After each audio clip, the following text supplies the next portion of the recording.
দেশে সুষ্ঠু ও নিরপেক্ষ নির্বাচনের পরিবেশ এখনও সৃষ্টি হয়নি বলল জামায়াত। তারেক রহমানের সঙ্গে বাম গণতান্ত্রিক জোটের বৈঠক। জনগণের বিশ্বাস আগামীর নেতৃত্বে তারেক রহমান, বললেন শামসুজ্জামান দুদু। শুনছিলেন শিরোনাম, এবারে বিস্তারিত। দেশে অবাধ, সুষ্ঠু ও নিরপেক্ষ নির্বাচনের পরিবেশ এখনও সৃষ্টি হয়নি বলে মন্তব্য করেছেন বাংলাদেশ জামায়াতে ইসলামীর কেন্দ্রীয় নির্বাহী পরিষদ। দলটি বলছে, প্রশাসনের মধ্যে কিছু কিছু সরকারি কর্মকর্তা একটি বিশেষ দলের পক্ষে কাজ করছে বলে বিভিন্ন স্থান থেকে অভিযোগ আসছে।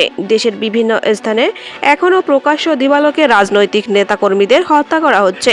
সোমবার বাংলাদেশ জামায়াতে ইসলামীর কেন্দ্রীয় নির্বাহী পরিষদের এক বৈঠক অনুষ্ঠিত হয়। জামায়াতে ডাক্তার শফিকুর রহমানের সভাপতিত্বে সংগঠনের মগবাজারে কেন্দ্রীয় কার্যালয়ে অনুষ্ঠিত বৈঠকে সংগঠনের নায়েবে আমির, সেক্রেটারি জেনারেল এবং সহকারী সেক্রেটারি জেনারেল সহ কেন্দ্রীয় নির্বাহী পরিষদের সদস্যরা উপস্থিত ছিলেন। বৈঠকে আসন্ন গণভোট ও ত্রয়োদশ জাতীয় সংসদ নির্বাচনের পরিবেশ নিয়ে বিস্তারিত আলোচনা করা হয়। বৈঠকে অভিমত প্রকাশ করা হয় যে দেশে অবাধ, সুষ্ঠু ও নিরপেক্ষ নির্বাচনের পরিবেশ এখনও সৃষ্টি হয়নি। প্রশাসনের মধ্যে কিছু কিছু সরকারি কর্মকর্তা একটি বিশেষ দলের পক্ষে কাজ করছে বলে বিভিন্ন স্থান থেকে অভিযোগ আসছে। দেশের বিভিন্ন স্থানে এখনও প্রকাশ্যে দিবালোকে রাজনৈতিক নেতাকর্মীদের হত্যা করা হচ্ছে। দীর্ঘ 16 বছরের আন্দোলন সংগ্রামের মাধ্যমে ফ্যাসিবাদ বিদায় নিয়েছে। 1,500 শহীদ, 30,000-এর অধিক আহত ও পঙ্গুত্ব বরণের মধ্য দিয়ে অর্জিত আমাদের এই প্রিয় নতুন বাংলাদেশকে কোনো ধরনের চক্রান্ত, ষড়যন্ত্র বা কোনো গোষ্ঠীর হাতে জিম্মি হতে দেওয়া যাবে না। নির্বাচন কমিশন এবং এর সঙ্গে সংশ্লিষ্ট নির্বাচন কর্মকর্তা ও আইন শৃঙ্খলা রক্ষায় নিয়োজিত বাহিনীকে সর্বোচ্চ নিরপেক্ষতা বজায় রেখে এবং বিশেষ কোনো দলের দিকে ঝুঁকে না পড়ে সঠিকভাবে দায়িত্ব পালনের জন্য কেন্দ্রীয় নির্বাহী পরিষদের পক্ষ থেকে আহ্বান জানানো হয়। এদিকে বিএনপির ভারপ্রাপ্ত তারেক রহমানের সঙ্গে বৈঠক করেছেন বাম গণতান্ত্রিক জোটের নেতারা। সোমবার গুলশানে চেয়ারপারসনের কার্যালয়ে একই বৈঠক অনুষ্ঠিত হয়। বৈঠকে দেশের বর্তমান রাজনৈতিক পরিস্থিতি, আইন শৃঙ্খলা, অর্থনৈতিক অবস্থা, আসন্ন সংসদ, উগ্রবাদের উত্থান, আসন্ন জাতীয় নির্বাচন প্রভৃতি বিষয় নিয়ে আলোচনা হয়েছে। বৈঠকের পরে বাসদের সাধারণ সম্পাদক বজলুর রশিদ ফিরোজ বলেন, প্রধানত বেগম খালেদা জিয়ার মৃত্যুতে তার সন্তান হিসেবে এবং পরিবারের বর্গকে আমরা সমবেদনা জানাতে গিয়েছি। তারেক রহমান দীর্ঘদিন দেশের বাইরে ছিলেন। আসার পরে মাতৃবিয়োগ, শোকাহত পরিবার ও দল, সেটাকে আমরা সহমর্মিতা, সমবেদনা এগুলো জানাতে গিয়েছি। তিনি আরো বলেন, এর বাইরে বাংলাদেশের রাজনৈতিক বিষয় নিয়ে আলোচনা হয়েছে। রাজনৈতিক পরিস্থিতি, আইন শৃঙ্খলা পরিস্থিতি, আসন্ন নির্বাচন ইত্যাদি বিষয়ে। এখানে এই যে মৌলবাদ, সাম্প্রদায়িক শক্তি, তাদের আস্ফালন, এই বিষয় নিয়ে আলোচনা হয়েছে। বজলুর রশিদ বলেন, উনি একটা জিনিস বলেছেন, আমি তো 25 ডিসেম্বর দেশে ফেরার পরেই আমি বক্তব্যে যেটা বলছি যে 71-এর মুক্তিযুদ্ধ হলো আমাদের ভিত্তি।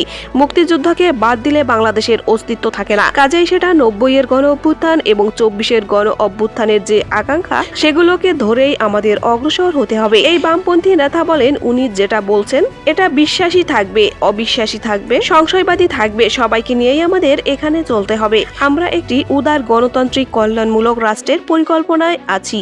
আমরা সেইভাবে কাজ করতে চাই এবং অতীত থেকে আমরা শিক্ষা নিতে চাই এবং জনগণ, আমাদের মানুষের যাতে সুবিধা হয়, সুযোগ সুবিধাগুলো উপভোগ করতে পারে, সেটা শুধু পরিকল্পনা না, তা ইমপ্লিমেন্টেশনের দিকেও যেতে চাই।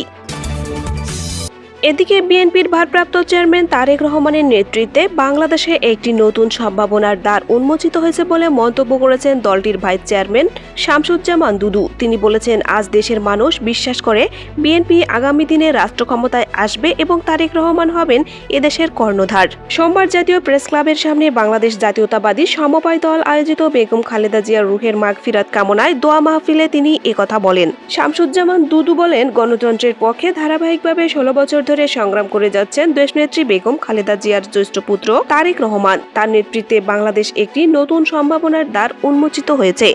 আজ দেশের মানুষ বিশ্বাস করে বিএনপি আগামী দিনে রাষ্ট্র ক্ষমতায় আসবে এবং তারেক রহমান হবেন এদেশের কর্ণধার। এই বিশ্বাস শুধু অনুভূতিতে সীমাবদ্ধ নয়, নির্বাচন অনুষ্ঠিত হলেই তার বাস্তব প্রমাণ মিলবে। তাই আসন্ন 12 ফেব্রুয়ারির নির্বাচনকে সুষ্ঠু, স্বাভাবিক ও গ্রহণযোগ্য করতে দেশের সকল মানুষকে ঐক্যবদ্ধভাবে সামনে এগিয়ে আসার আহ্বান জানাই। তিনি বলেন, আমরা বিশ্বাস করি এই বাক্যের মাধ্যমে বাংলাদেশ রক্ষা পাবে, গণতন্ত্র ফিরে আসবে এবং দেশের স্বাধীনতা ও সার্বভৌমত্ব সংরক্ষণ করা সম্ভব হবে। বিএনপির এই ভাইস চেয়ারম্যান বলেন, বেগম খালেদা জিয়া বাংলাদেশের ইতিহাসে এক অনন্য রাজনৈতিক ব্যক্তিত্ব। তিনি বাংলাদেশের প্রথম নারী প্রধানমন্ত্রী এবং 3 বারের নির্বাচিত প্রধানমন্ত্রী। তিনি কখনো নির্বাচনে পরাজিত হননি। তিনি কখনো প্রতিহিংসার রাজনীতি করেননি, অথচ পতিত সরকারের সময় তাকে নির্যাতনের শিকার হতে হয়েছে। গুরুতর অসুস্থ থাকা সত্ত্বেও তাকে যথাযথ চিকিৎসা সেবা থেকে বঞ্চিত করা হয়েছে। তিনি বলেন, নারী শিক্ষা ক্ষমতায়নের ক্ষেত্রে বেগম জিয়া অবদান বাংলাদেশের ইতিহাসে অত্যন্ত গুরুত্বপূর্ণ। এক সময় এদেশে নারীরা পরিবার, সমাজ ও রাষ্ট্রের সর্বক্ষেত্রে অবহেলিত ছিল। বেগম জিয়ার নেতৃত্বে এদেশে কন্যা সন্তানরা বিনা বেতনে উচ্চশিক্ষা গ্রহণের সুযোগ পেয়েছে।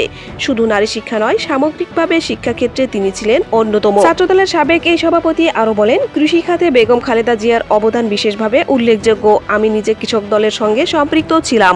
90-এর স্বৈরাচারী বিরোধী আন্দোলনের সময় তিনি বারবার দাবি করেছিলেন এদেশের কৃষকদের 5,000 টাকা পর্যন্ত সুদসহ কৃষি ঋণ মওকুফ করতে হবে, কিন্তু তৎকালীন স্বৈরাশাসক এরশাদ তা করেননি। 1991 সালে ক্ষমতায় এসে বেগম খালেদা জিয়া তার প্রথম কাজ হিসেবে কৃষকদের সেই 5,000 টাকা পর্যন্ত সুদসহ কৃষি ঋণ মওকুফ করেন। তিনি বলেন, মুক্তিযুদ্ধের সময় বেগম জিয়া তার 2 সন্তানকে নিয়ে পাকিস্তানি হানাদার বাহিনীর কারাগারে বন্দী ছিলেন। তবুও তিনি মাথা নত করেননি, কারণ তার স্বামী শহীদ রাষ্ট্রপতি জিয়াউর রহমান ছিলেন বাংলাদেশের স্বাধীনতার ঘোষক, যিনি রণাঙ্গনে যুদ্ধ করে যে দেশের স্বাধীনতা ছিনিয়ে এনেছিলেন। এ সময় শামসুজ্জামান দুদু বেগম খালেদা জিয়ার প্রতি গভীর শ্রদ্ধা জানান এবং তার আত্মার মাগফিরাত কামনা করেন।